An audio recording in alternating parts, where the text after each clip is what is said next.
Sziasztok, ez egy kutya házépítés lenne. Bocsi a lagért. És hát nézzük is ezt egy kb. Ez egy kis 2 perces lenne ez a videó. Nézzük is. Itt építsünk kutyaházat. Így. Elé ugyan egy ilyen kis ilyet. Hoppá.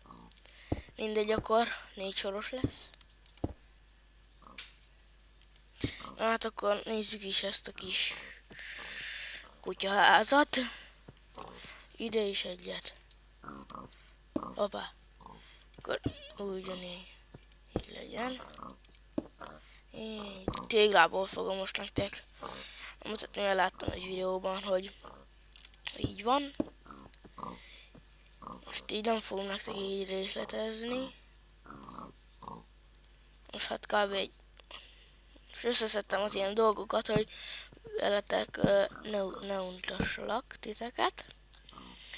Egy tégla. És akkor még meg is mutatom, hogy ha még valaki nem látott volna ilyet, hogy hozzá lehet kötni a kutyát a kerítéshez. Hoppá. Nem tudom arra feltenni. Így, ez nem lesz valami nagy. Szerintem még senki sem látta, hogy hogyan kell ezt oda tenni a kerítéshez. Kell egy ilyen igen, egy ilyen kis kutya. Hoppá, ezt nem szóltam. Idézés farkas. Igen, és akkor egy spawnolok gyorsan ide egy kutyát, egy nyakörv, hozzákötöm ehhez, és meg is van a kis le is tudom fektetni, ha jól mondom.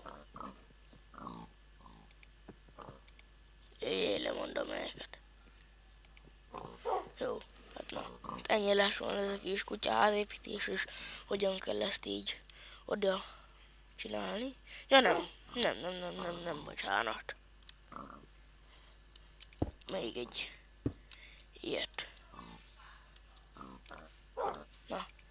Na. Egyet még így hozzákötök. Így.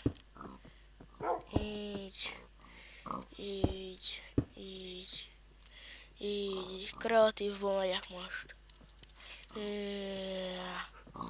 Na tessék. Hát itt sem nem tudok felugrani. Hogy most már elegem van.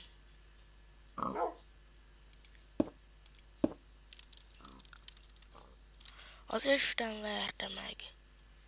Na, mindegy. Na, ennyi lesz volna ez a videó. Sziasztok!